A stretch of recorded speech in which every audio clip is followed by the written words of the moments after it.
Hello बच्चों, welcome to out of box classes channel.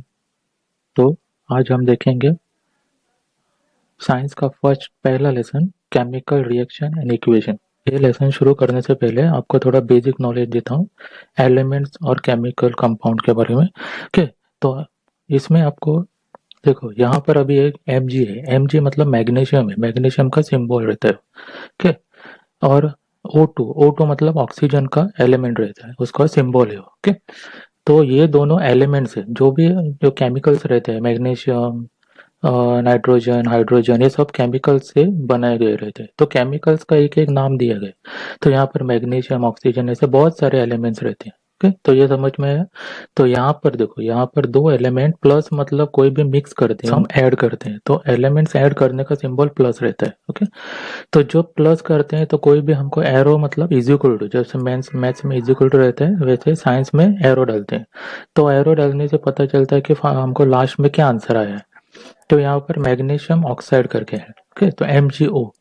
Okay, तो ये सब एलिमेंट्स है, ये दो जब एक साथ मिल जाते हैं तो उसको हम कंपाउंड बोलते हैं। समझे? इतना तो समझ में आया आपको?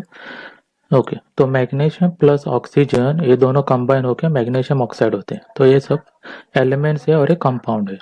ठीक, तो अभी एग्जांपल से बताता हूँ मैं। ठीक है, तो A प्लस बी ये एक एलिमेंट है और ये भी एक एलिमेंट है। ये दोनों प्लस करेंगे तो AB बन जाएगा। ओके, तो A जो है और B जो है ये दोनों हमारे रिएक्टेंट्स हैं, ये हमेशा लेफ्ट साइड में रहते हैं। ओके, और ये जो रहते हैं AB, ये हमारा आंसर है। कोई भी प्रोडक्ट फॉर्म हो गया, तैयार हो गया, तो उसको हम प्रोडक्ट बोलते हैं। तो रिएक्टेंट्स और प्रोडक्ट ये ध्यान में रखें, किधर रहता है और किधर रहता है। रिएक्टेंट हमेशा लेफ्ट हैंड साइड में रहता है, प्रोडक्ट हमारा राइट हैंड साइड में रहता है। ओके, तो कलर से भी बताता हूँ मैं। देखो, रेड कलर समझो ब्लू में मिक्स किया तो हमारा पर्पल बन जाएगा। तो रेड और ब्लू जो है ये दोनों हमारा रिएक्टेंट्स है। ओके, और जो मिला के प्लस करके आंसर आता है उसको हम प्रोडक्ट बोलते हैं। तो पर्पल कलर हमारा प्रोडक्ट है। ओके, तो इधर तक समझ में आया आपको बेसिक? तो अभी आप आगे लेसन देखेंगे, अभी आपको आसान से पता चल जाए। वीडियो लाइक हुआ तो प्लीज सब्सक्राइब कीजिए, क्योंकि आपके एक क्लिक से मुझे बहुत ही अच्छा लगता है और मैं और भी अच्छा वीडियो बनाने की कोशिश में लग जाता हूँ। ओके, तो देखेंगे फर्स्ट चैप्टर। ओके, तो chemical equation, chemical reaction and equation. Okay, इसका डिटेल वीडियो का एक्सप्लेनेशन भी मैंने डाल दिया है, वो भी आप देख सकते हैं चाहिए तो। Okay. A process in which one or more substance or elements are added to form a new substance and it can not be reversed, okay, by physical method is called chemical reaction। तो इसका मतलब क्या है कि यहाँ पर दो हम कंबाइन करेंगे एलिमेंट्स, और कंबाइन करने के बाद okay, हमको कुछ भी आंसर आता है। okay, और वो जो आंसर आता है उसको हम केमिकल रिएक्शन बोलते हैं। इसको, ये प्रोसेस को हम केमिकल रिएक्शन बोलते हैं। और ये जो रिएक्शन रहते हैं वो हम रिवर्स नहीं कर सकते। मतलब एग्जांपल, अभी अगर हमने लकड़ी जलाया है तो लकड़ी जलाने के बाद क्या बचता है? राख बचता है। तो राख से फिर से लकड़ी बनी ही बनेगा। ओके, समझ में आया? तो एक बार एक प्रोडक्ट हो गया तो वो बाद में फिर से पहले जैसा नहीं बनेगा। का फर्स्ट एक्सपेरिमेंट जो है उसमें मैग्नीशियम रिबन दिया जाता है। ओके, और मैग्नीशियम रिबन को जलाया जाता है। अभी जलाने से क्या होता है कि उसको आग पकड़ता है, क्योंकि हवा में ऑक्सीजन रहता है। तो ऑक्सीजन की वजह से मैग्नीशियम रिबन में आग लग जाता है। ओके, और व्हाइट पाउडर बन जाता है। ओके, तो व्हाइट पाउडर को मैग्नीशियम ऑक्साइड बोलते हैं। ओके, तो मैग्नीशियम ऑक्साइड मतलब, ऑक्साइड मतलब समझिए कि कोई भी पाउडर जैसा चीज होगा, और दूसरा ऑक्साइड मतलब ऑक्सीजन ऐड हो रहा है, इसलिए हम ऑक्साइड बोलते हैं। तो magnesium ribbon burn in the air burns with a white flame, magnesium oxide is form. पर ये फॉर्मूला दिया गया, magnesium plus oxygen equals to magnesium oxide. Okay, तो दूसरा जो एक्सपेरिमेंट है आपका वो है lead nitrate mix with a potassium iodide solution. तो दोनों ये सॉल्यूशन जो है ये दोनों ट्रांसपेरेंट रहते हैं, पर जब हम मिक्स करते हैं तो क्या होता है? तो lead nitrate mix with potassium iodide solution, yellow colour lead iodide is form. Okay, तो जब हम उसको मिक्स करते हैं तो येलो कलर का एक नया सॉल्यूशन बन जाता है, उसको बोलते हैं हम लेड आयोडेट। लेड आयोडाइड बन जाता है। तो यहाँ पर हम क्या चेंजेस देखते हैं कि इसमें कलर चेंज होता है। तीसरा एक्सपेरिमेंट जो है इसमें जिंक ग्रैन्यूल्स लेते हैं। जिंक ग्रैन्यूल्स मतलब जिंक के थोड़े छोटे छोटे कुड़के टुकड़े रहते हैं, वो लेते हैं और वो किस में डालते हैं, डाइल्यूट हाइड्रोक्लोरिक एसिड में डालते हैं और सल्फ्यूरिक एसिड। तो दोनों में से कौन सा भी एक ले सकते हैं एंड इट बिकम्स हॉट। तो गर्म होता है और रिलीज होने लगता है उसमें से हाइड्रोजन गैस के रिएक्शन दिखाने लगता है। इसका फॉर्मूला भी दिया गया है आपको, यहाँ से यहाँ तक फॉर्मूला है। So observation help us to determine chemical reaction has taken place, change in state, change in colour, evolution of gas, change in temperature, change in order. तो हमको ये जो एक्सपेरिमेंट्स किए हैं ये हमको क्या बताते हैं कि केमिकल रिएक्शन हुआ है, वो हमको पता चलता है कैसे। एक तो चेंज इन स्टेट, मतलब स्टेट जब चेंज होता है, मतलब सॉलिड लिक्विड गैसियस, इन तीनों में से कौन सा भी चेंज होता है स्टेट, तब हम बोल सकते हैं कि केमिकल रिएक्शन हुआ है। Change in colour. तीसरा एवोल्यूशन ऑफ गैस, मतलब गैस समझो बाहर निकल रहा था। चेंज इन टेम्परेचर, जब टेम्परेचर मतलब गर्म होता है टेस्ट ट्यूब, नहीं तो ठंडा होता है टेस्ट ट्यूब। और पांचवा जो है वो चेंज इन ऑर्डर, मतलब बास आने लगता है। ओके, जैसा वानीला फ्लेवर, ऑरेंज फ्लेवर। बाद में description of the chemical equation in a sentence from a quite long. तो क्या बोल रहे हैं, जो केमिकल रिएक्शन हम करते हैं लेबोरेटरी में भी, तो उनका बोलते हैं बहुत बड़ा बड़ा पेज पर लिखना पड़ता है। बहुत लंबा एक्सपेरिमेंट होता है, तो लंबा उसका प्रोसीजर हमको डिस्क्राइब करना रहता है। तो वो क्या हम छोटे में लिख सकते हैं, छोटे सेंटेंस में, नहीं तो छोटे वर्ड्स में लिख सकते हैं क्या, ऐसा पूछ रहे हैं। ओके, तो chemical reaction can be written in the word equation. तो हम लिख सकते हैं कैसे, वर्ड इक्वेशन में लिख सकते हैं। तो वर्ड इक्वेशन ऐसा रहता है, इसको वर्ड इक्वेशन बोलते हैं। तो एग्जाम को आया तो आपको लिखना होगा वर्ड इक्वेशन में। समझो, मैग्नीशियम मैग्नीशियम जो रिबन था उसका एक्सपेरिमेंट बताइए, वर्ड इक्वेशन में बोला जाएगा। तो आपको लिखना है वर्ड इक्वेशन, मतलब ऐसा magnesium plus oxygen equals to magnesium oxide करके। ओके, तो और भी वो बोलता है कि इससे भी छोटा हो सकता है क्या, लिख सकते हैं हम। तो हम लिख सकते हैं इससे भी छोटा। तो वो कैसे लिखते हैं, description of chemical equation in the chemical form. ठीक, तो केमिकल फॉर्मूले से हम लिख सकते हैं। फिर केमिकल फॉर्मूला कैसा रहता है, वाइट, देखो मैग्नीशियम ऊपर है तो Mg लिखा, ऑक्सीजन था तो O लिखा, और दोनों मिला के मैग्नीशियम ऑक्साइड हुआ तो MgO लिखा। तो ये केमिकल सिंबल्स है। तो reaction in which the atoms of the elements are unbalanced in a reaction chemical equation side, such equation is called skeletal chemical equation। Okay, example Mg plus O2 plus MgO। अभी यहाँ पर क्या बोल रहा है, जो भी इक्वेशन, जो भी आपका इक्वेशन है, यहाँ पर देखिए ये अभी इक्वेशन है आपका, इधर से लेकर इधर तक।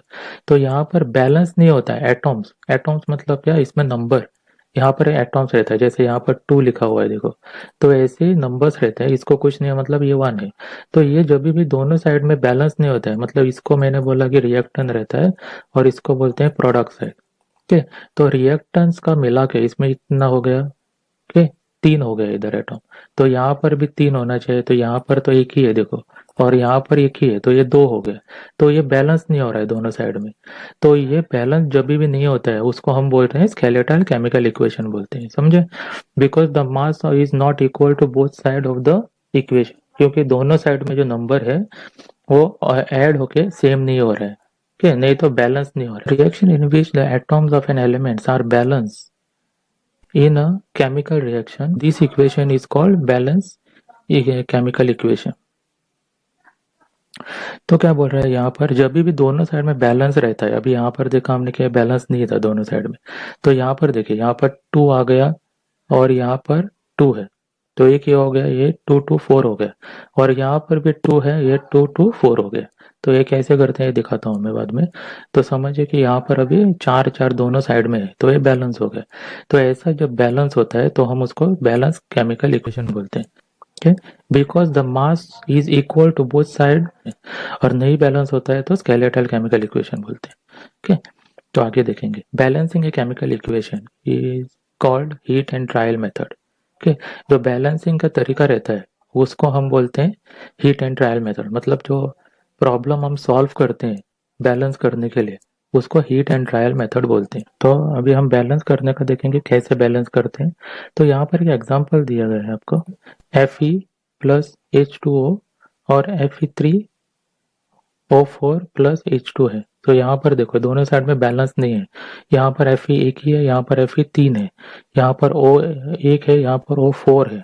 तो यहाँ पर H जो हाइड्रोजन रहता है वो भी दो है, ये दोनों जगह पर सेम है, हाइड्रोजन तो सेम है पर बाकी के एलिमेंट सेम नहीं है। ओके, तो इसको हम बैलेंस कैसे करते हैं, तो पहले तो ऐसा लिख के लेने का, ऐसा चार्ट बनाने का आपने, जिसमें elements, number of atom on the reactant side मतलब किधर, ये बाजू में रहते हैं वो रिएक्टेंट से, और number of atoms on the number of product side मतलब इधर इस साइड में जो है।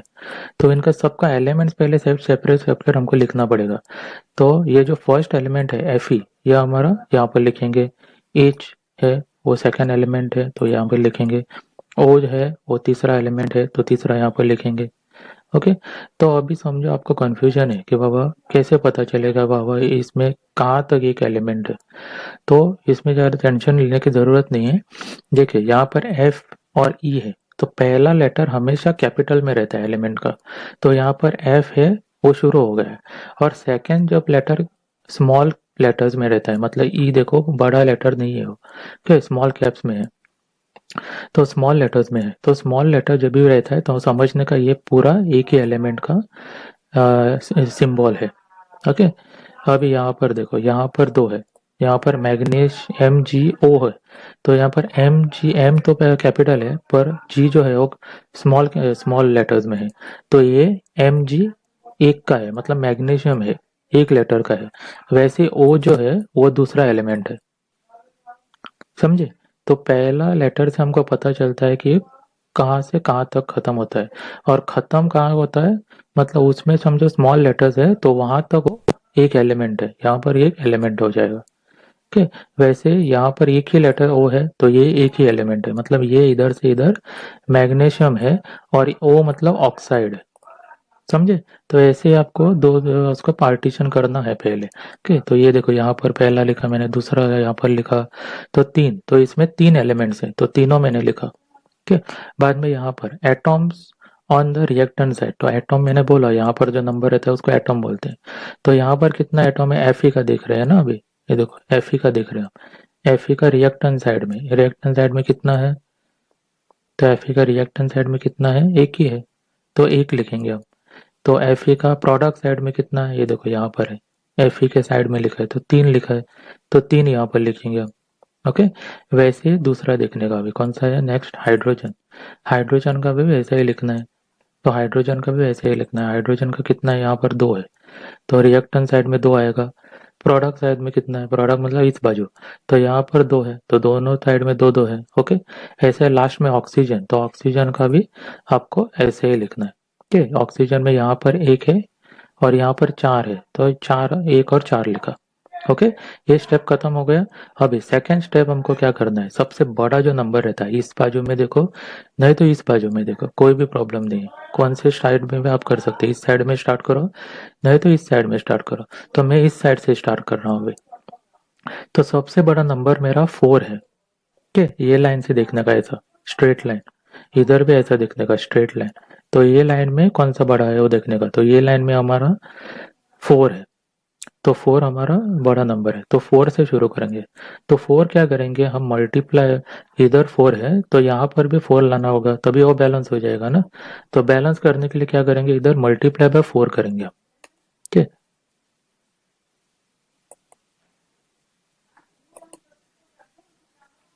सो मल्टीप्लाई बाय 4 करेंगे, मल्टीप्लाई 4 करने के बाद अभी क्या होगा, ये देखो बैलेंस हो गए ये दोनों, इस साइड में 4 आ गए, इस साइड में 4 आ गए, तो वो 4 हम इधर लिखेंगे, यहाँ पर मल्टीप्लाई हुआ।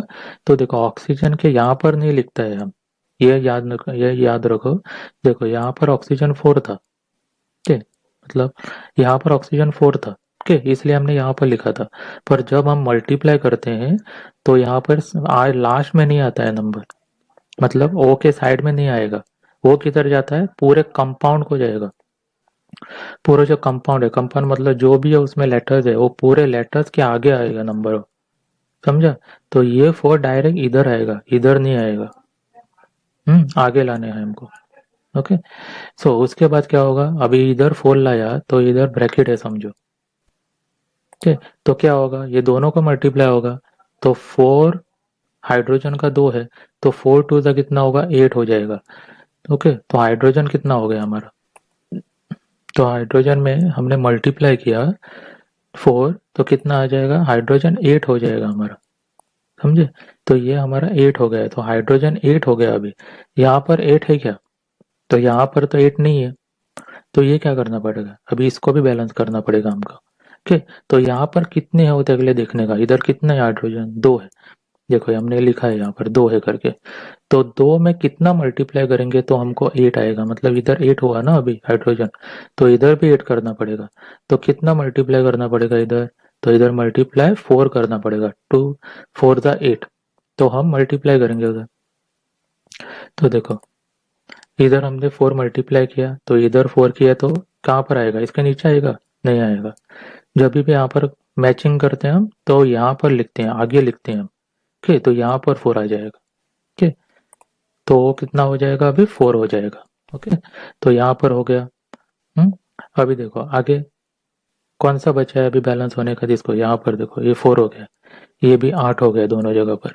यहाँ पर सिर्फ बचा है आयन 3 है, और यहाँ पर आयन एक ही है, तो ये क्या करना पड़ेगा, वेरी गुड, इसको मल्टीप्लाई करना पड़ेगा, कितने में, 3 में मल्टीप्लाई करना पड़ेगा, तो वही करेंगे हम।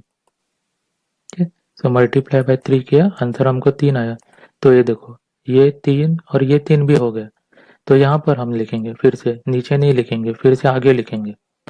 ओके, तो अभी हम चेक करेंगे, यहाँ पर तो बैलेंस जैसा दिख रहा है, तो यहाँ पर भी चेक करेंगे। देखो यहाँ पर 3Fe है, यहाँ पर भी 3Fe है, यहाँ पर 4 और ये 2, तो 4 2 ज़ा 8 हो गए, तो 8 हाइड्रोजन है।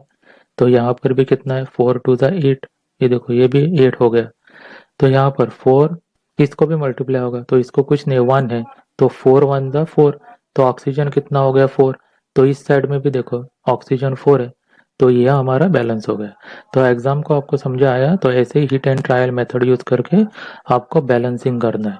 तो to make a chemical equation more informative, the physical states, the gaseous, liquid, aqueous, solid state of the reactants and the product, तो G, I, A, Q and S। तो ये क्या बोल रहा है कि कभी भी हमको समझो इक्वेशन, अभी ये इक्वेशन है, तो ये इक्वेशन को अच्छी तरह से समझने के लिए क्या क्या उसमें है, तो समझने के लिए हम ये सब हम साइड में डाल सकते हैं। कैसे डालने के देखेंगे। एक्वेरियस मतलब ऐसी चीजें जो पानी में इजीली घुल जाती हैं, जो आपको एक ही कलर जैसा दिखने लगेगा बाद में। सो एग्जांपल से देखेंगे तो मैग्नीशियम जो एक सॉलिड चीज है, रिबन था, ओके, तो इसलिए हमने सॉलिड लिखा उसके साइड में। ऑक्सीजन जो है वो गैस है, तो जी लिखा हमने। मैग्नीशियम ऑक्साइड जो है वो सॉलिड फिर से चीज है, पाउडर है, तो ऐसे लिखते हैं। तो इसको हम ये ऐसे सिम्बल्स डाल के भी लिख सकते हैं to make it more informative, तो उससे हमको ज़्यादा और इन्फॉर्मेशन मिलता है। The substance that undergo chemical change in a reaction are called reactant. तो मैंने पहले ही बोला है, उस साइड में जो लेफ्ट हैंड साइड में रहता है, ये देखो यहाँ पर, इनको हम रिएक्टेंट्स बोलते हैं। The substance formed during chemical reaction, the new species formed as a result of reaction is called product। तो यहाँ पर जो नई चीज आपको मिल जाएगी, इसको हम क्या बोलते हैं, प्रोडक्ट बोलते हैं। तो कैल्शियम ऑक्साइड उसको क्विक लाइम भी बोलते हैं, नहीं तो लाइम भी बोलते हैं, दो नाम है उसका। ठीक, तो ये भी याद रखना है आपको। तो उसको हम लोकल लैंग्वेज में, मतलब हमारे जाती जिंदगी में उसको हम चूना बोलते हैं। जो चूना घर के पेंट के लिए यूज होता है उसको चूना बोलते हैं। ठीक, तो उसको कैल्शियम ऑक्साइड बोलते हैं। तो calcium oxide is also called lime और quick lime. It has many uses, one of its is manufacturing in cement. तो सीमेंट बनाने में हम ये यूज करते हैं। So calcium oxide when mixed in water it reacts vigorously, produces calcium hydroxide। okay, तो क्या होता है जब कैल्शियम ऑक्साइड मतलब चूना जब हम पानी में डालते हैं मिक्स इन वाटर, तो वो क्या होता है, बहुत ही हीट होता है, गर्म हो जाता है, इतना होता है कि आपने हाथ भी डाला तो वो जल जाएगा। ओके, तो रिएक्ट करता है और क्या बनाता है, कैल्शियम हाइड्रोक्साइड बनाता है, मतलब उसका एक मिक्सचर जैसा पेंट जैसा दिखता है वो। ओके, तो वो बनाता है। उसके बाद क्या होता है, calcium hydroxide is also called slaked lime. जो जो पेंट जैसा बना है उसको हम स्लिक लैम भी बोलते हैं। So it is use in white washing walls. तो वो घर को चूना करने के लिए, नहीं तो घर को पेंट करने के लिए हम यूज करते हैं। तो calcium hydroxide combine attack by carbon dioxide from the air to form calcium carbonate, give the shiny finish to the wall। ठीक है, तो क्या होता है यहाँ पर, जब हम कैल्शियम हाइड्रोक्साइड जो पेंट है वो हम जब लगाते हैं तो क्या होता है, वो हवा में कार्बन डाइऑक्साइड के साथ मिल जाता है, मिक्स हो जाता है, मतलब उसका रिएक्शन हो जाता है, कार्बन डाइऑक्साइड आकर उसको रिएक्ट करता है।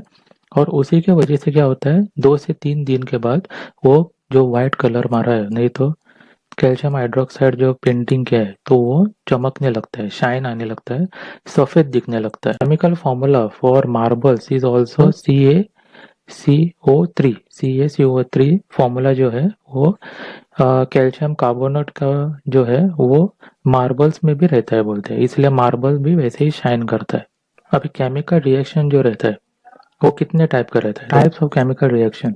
तो कॉम्बिनेशन रिएक्शन एक रहता है, दूसरा डिकम्पोजिशन रिएक्शन रहता है, तीसरा डिस्प्लेसमेंट रिएक्शन रहता है, बाद में डबल डिस्प्लेसमेंट रिएक्शन रहता है, उसके बाद ऑक्सीडाइजेशन और रिडक्शन, नहीं तो रेडॉक्स रिएक्शन करके रहता है। ओके, तो देखेंगे अभी एक बाय स्टेप देखेंगे। तो reaction in which 2 or more reactants combines to form a single product is called combination reaction.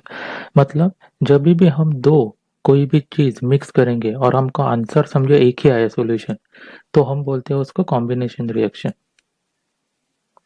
जैसे कि यहाँ पर दिखाया गया है, ए और बी ये 2 सॉल्यूशन है, उसको मिलकर एक सॉल्यूशन हो गया, मिक्स हो गया हो। ओके, वैसे देखो मैग्नीशियम का भी वैसे ही था, मैग्नीशियम प्लस ऑक्सीजन किया था हमने, उसके बाद मैग्नीशियम ऑक्साइड में तैयार हो गया था। तो ये एक कॉम्बिनेशन रिएक्शन का एग्जाम्पल है, समझे। तो ऐसे रिएक्शन इन विच कंपाउंड और reactant split into 2 or more substance और product is called decomposition reaction. तो यहाँ पर क्या होता है, यहाँ पर देखो ए है, एक इसमें बदल गया, एक ही था यहाँ पर, तो वो बी और सी करके 2 प्रोडक्ट में बन गया, तो इसको हम बोलते हैं डिकम्पोजिशन। वाटर का देखो, ऑक्सीजन और हाइड्रोजन में 2 चीजें में अलग अलग हो गया, तो ये एक एग्जांपल है डिकम्पोजिशन रिएक्शन का। ओके, तो उसके बाद देखेंगे reaction in which more reactive element displaces the less reactive element form solution is called displacement reaction. अभी इसका मतलब क्या है, जब भी रिएक्टर में कोई भी स्ट्रॉन्ग एलिमेंट रहता है वो दूसरे से छीन के लेते हैं। डिस्प्लेसमेंट मतलब क्या है, अलग करना, अलग करते हैं उसको डिस्प्लेस बोलते हैं। तो कोई भी स्ट्रॉन्ग एलिमेंट रहता है, जैसे आयन है, आयन यहाँ पर जो दिया गया है, आयन Fe मतलब आयन, तो आयन दिया गया है वो कॉपर सल्फाइड जो है, तो इसमें से सल्फाइड को खींच के अपने पास ले लेता है, क्योंकि क्योंकि वो स्ट्रॉन्ग है आयन, तो क्या बन जाता है, आयन सल्फाइड बन जाता है, नहीं तो फेरिक सल्फाइड बन जाता है। ठीक है, तो यहाँ पर देखो, यहाँ पर आयनिक सल्फाइड बन गया, और कॉपर क्या हुआ, कॉपर से तो सल्फाइड चला गया, तो क्या हो गया, वो बच गया सिर्फ, तो उसको हम लिखते हैं, तो वो सिर्फ कॉपर ही रह जाता है। Reaction in which new compounds are form by mutual exchange of ion between the 2 compound is called double displacement reaction. अभी ये कौन सा है, ये डबल डिस्प्लेसमेंट मतलब क्या है, इसमें आयन का एक्सचेंज होता है, एक दूसरे से वो एक्सचेंज करते हैं। जब भी आयन का एक्सचेंज होता है तब हम बोलते हैं कि डबल डिस्प्लेसमेंट हो गया। अभी एग्जांपल से देखेंगे, यहाँ पर देखिए, यहाँ पर सोडियम सल्फाइड है, ओके, और यहाँ पर बेरियम क्लोराइड है। ओके, जब ये हम दोनों मिक्स करेंगे, मिक्स करने के बाद क्या होता है, दोनों अलग अलग टेस्ट ट्यूब में पहले लिया है, ये दोनों जब मिक्स करेंगे तो हमारा देखेंगे कि ये बेरियम, जो बेरियम है यहाँ का, तो बेरियम के साथ कौन जुड़ जाता है, सल्फाइड आके जुड़ जाएगा। ओके, ये देखो एक्सचेंज हो गया, इसने इसको ले लिया अंदर और इसको छोड़ दिया, तो ये छोड़े वाले को कौन पकड़ेगा, ये पकड़ेगा। ओके, और दूसरा जो है वो सोडियम क्लोराइड में बदल जाएगा, ये देखो सोडियम ने क्लोराइड को अपने पास खींच लिया। ओके, तो ये एक्सचेंज हो गया, एक्सचेंज ऑफ आयन होता है, एक इसका इसके पास जाएगा और इसका इसके पास जाएगा। ओके, तो इसको ही हम बोलते हैं डबल डिस्प्लेसमेंट रिएक्शन, मतलब 2 बार एक्सचेंज होता है। Okay, the addition of the oxygen to the substance and removal of hydrogen from the substance is called oxidization reaction. The example, ये देखो, ये कॉपर है इधर और ऑक्सीजन सेपरेट है, जब हम मिक्स करेंगे दोनों को तो वो बन जाएगा कॉपर ऑक्साइड। तो यहाँ पर तो कॉपर के पास ऑक्सीजन नहीं था, पर यहाँ पर जो आंसर आया तो उसमें ऑक्सीजन ऐड हो गया था, तो इसको ही हम एडिशन बोलते हैं, मतलब ऑक्सीडाइजेशन बोलते हैं। Addition of hydrogen to substance the removal of oxygen from the substance, इसको रिडक्शन। तो अभी ऑक्सीडाइजेशन का ही उल्टा मतलब रिडक्शन है। मतलब यहाँ पर ऑक्सीजन अभी रहेगा, ये देखो यहाँ पर ऑक्सीजन है, पर वो जब उस साइड में जाता है तो उसका कॉपर का ऑक्सीजन चला जाता है उसमें से। ओके, तो जब वो चला जाता है उसको बोलते हैं रिडक्शन, मतलब उसका चला गया उसमें से, रिड्यूस हो गया उसमें से। तो रिड्यूस मतलब reduction. So one reactant get oxidized while the other get reduced during a reaction. Such reaction is called oxidization, reduction reaction or redox reaction. ठीक है, तो क्या बोल रहा है ये, जो भी जैसा केमिकल रिएक्शन होता है जिसमें दोनों एक साथ होते हैं, मतलब ऑक्सीडाइजेशन भी होता है और रिडक्शन भी होता है। जैसे यहाँ पर देखो जिंक ऑक्साइड था, तो इस साइड में गया तो वो जिंक ही बच गया, तो इसमें क्या हुआ, रिडक्शन हुआ इधर। ठीक है, और ऑक्सीजन जो यहाँ पर कार्बन जो यहाँ पर था, कार्बन में यहाँ पर आ गया तो क्या हो गया, कार्बन डाई ऑक्सीजन ऐड हो गया, तो ये क्या हो गया, ऑक्सीडाइजेशन। तो एक इक्वेशन जिसमें दोनों रहता है, और एडिशन और रिडक्शन दोनों होता है, ऑक्सीडाइजेशन और रिडक्शन दोनों रहता है, वो दोनों जो मिलके होता है उसको हम रिडॉक्स रिएक्शन नहीं तो ऑक्सीडाइजेशन रिडक्शन रिएक्शन बोलते हैं। तो reaction in which heat is release along with the formation of product is called exothermic reaction। अभी ये क्या बोल रहे हैं, जब भी हम एक्सपेरिमेंट करते हैं तो उसके बाद कुछ ना कुछ चीज हमको आती है, तो जब चीज आती है तो उसमें समझो गर्म वाली चीज आई, मतलब एग्जांपल अभी हमने लकड़ी जलाए, तो लकड़ी जलाने के बाद क्या आता है, गरम गरम भाप आता है, जलता है, तो वो क्या हुआ है, हीट बाहर आ रहा है अभी। ओके, तो उसको बोलते हैं exothermic reaction. And reaction in which require energy to form in the form of heat light electricity, endothermic reaction, absorb. Okay, मतलब इसका क्या है, जब भी एनर्जी हमको पहले चाहिए होगा, ओके, जैसा मैग्नीशियम रिबन का बोल सकते हैं, मैग्नीशियम रिबन अगर जलाते नहीं हम तो मैग्नीशियम ऑक्साइड मतलब पाउडर नहीं बनता था। ओके, वैसे कोई भी चीज हमको बीच में ये एनर्जी चाहिए, कौन सा, हीट चाहिए, लाइट चाहिए, नहीं तो इलेक्ट्रिसिटी चाहिए एक्सपेरिमेंट कंप्लीट करने के लिए, तो इसी को हम बोलते हैं एंडोटोमिक रिएक्शन। तो टाइप ऑफ डिकम्पोजिशन रिएक्शन, अभी हमने डिकम्पोजिशन यहाँ पर पढ़े थे, टाइप ऑफ, तो इसमें 5 थे। अभी डिकम्पोजिशन जो है इसके भी और 3 तरह के पार्ट्स रहते हैं। अभी कैसे डिकम्पोजिशन होता है, एक चीज से 2 3 4 5 ऐसे कुछ चीज स्प्लिट हो जाता है, मतलब डिफरेंट चीजें में बदल जाते हैं।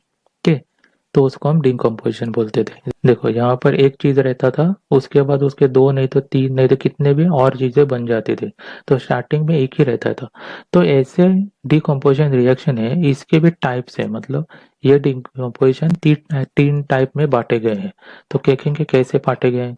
तो when the decomposition reaction is carried out by heating using heat is called decomposition reaction. तो बोला वैसे जब भी हम लकड़ी कुछ भी आग जला के ऐसा करके हम करते हैं तो उसको थर्मल डिकम्पोजिशन बोलते हैं।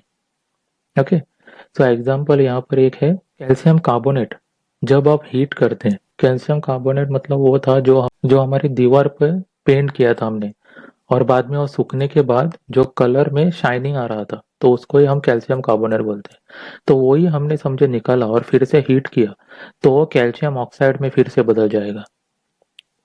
समझे, स्टार्टिंग जो प्रोडक्ट था पाउडर वाला, ओके, तो वो में बदल जाएगा। तो हमने यहाँ पर कौन सा 2 चीज किया, हीट यूज किया हमने, देखो हीट को यूज करके हमने 2 चीज बनाया, स्प्लिट करेगा। ओके, तो इसी को हम थर्मल डिकम्पोजिशन बोलते हैं। ओके, तो वैसे when decomposition is carried out by passing electricity is called electrolytic decomposition। यहाँ पर हम 2 चीज बनाने के लिए, एक से 2 चीज बनाने के लिए इलेक्ट्रिसिटी का यूज कर रहे हैं। ओके, तो इसलिए हम इलेक्ट्रोलिटिक डिकम्पोजिशन बोलते हैं। ओके, तो यहाँ पर भी एक एग्जांपल दिया है। ओके, वाटर जो था पानी, उसमें हम इलेक्ट्रिक करंट जब डालते हैं तो हाइड्रोजन और ऑक्सीजन 2 टेस्ट ट्यूब में इकट्ठा हो जाता है। When decomposition is carried out in the presence of sunlight, जब हम सूर्य की किरणें यूज करके एक चीज को 2 में स्प्लिट करते हैं, 2 में तैयार करते हैं, तो उसको हम फोटोलिटिक डिकम्पोजिशन बोलते हैं। फोटो मतलब सूर्य की किरणें। ओके, तो यहाँ पर दिखाया गया है AgCl मतलब सिल्वर क्लोराइड। जब हम लाइट में डालते हैं उस पर, तो लाइट डालते हैं तो ग्रेइश कलर में बदल जाता है, तो उसको सिल्वर एंड क्लोरीन ये अलग अलग हो जाते हैं, दो पार्ट हो जाते हैं उसके। ओके, बाद में above reaction is use for black and white photography. जो फोटोलिटिक डिकम्पोजिशन है वो पहले के ज़माने में जब ब्लैक एंड व्हाइट फोटोग्राफी होता था तो उसमें ये मेथड यूज किया जाता था। फोटोलिटिक डिकम्पोजिशन से ब्लैक एंड व्हाइट फोटोग्राफी बनता था। When metal is attacked by a substance around it such as moisture, acid etcetera, it's said to be corroded and this process is called corrosion. तो जब भी आसपास के आपके जो एलिमेंट्स रहते हैं, मेटल्स रहते हैं, उसको कभी भी मॉइस्चर मतलब गीलेपन की वजह से, नहीं तो हीट की वजह से, नहीं तो एसिड की वजह से, एटमॉस्फेरिक चेंजेस की वजह से वो कुछ ऊपर से परत आने लगती है। मतलब जंग, आपको मालूम है लोखंड को जंग आता है, तो उसी को हम कोरोजन बोलते हैं। बोलते ऐसे और किस किस को लगता है, तो examples corrosion black coating of silver. तो चांदी जो रहता है वो भी बहुत दिन को यूज नहीं किया तो वो भी काली पड़ जाते हैं, तो वो भी एक रस्टिंग का ही मतलब कोरोजन का ही एग्जाम्पल है। वैसे green coating of copper, copper मतलब जब भगवान को यूज करते हैं वो ज्यादा करके कॉपर के बर्तन रहते हैं। तो बर्तन जब यूज करते हैं, नहीं तो साल में भी एक बार निकालते हैं, तो उसमें क्या होता है ग्रीन कलर का एक लेयर बन जाता है, तो उसको भी हम कोरोजन का ही बोलेंगे। When fat and oil are oxidized, okay, they become rancid and they smell and taste changes is called rancidity। तो अभी रेंसिडिटी मतलब क्या है? रेंसिडिटी मतलब ऐसी चीज है जो फैटी मतलब चिप्स रहता है हमारा, ओके, जो चिप्स रहता है वो भी फैटी बोलता है, उसमें तेल भी ज्यादा रहता है। तो तेल वाला चीज और फैटी प्रोडक्ट्स रहते हैं, कि जैसे पोटैटो भी रहता है वो फैटी प्रोडक्ट्स है। ओके, तो ऐसी चीजें रहते हैं जो हमने ऐसे खुले रखे हवा में, ठीक है, नहीं तो खाना भी बोल सकते हैं, खुले में रखेंगे तो वो क्या होता है खराब हो जाता है, उसका बास आने लगता है, नहीं तो उसका जो टेस्ट रहता है, ठीक है, वो भी कड़वा लाने लगता है। एसिडिटी बोलते हैं। ये क्यों होता है? क्योंकि उसमें ऑक्सीजन ऐड हो जाता है।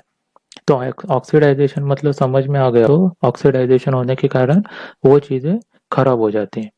ठीक है, तो अभी कैसे हम इसको रोक सकते हैं? तो prevent oxidization, antioxidants are added to the food containing fat and oil and keep the food in air tight container.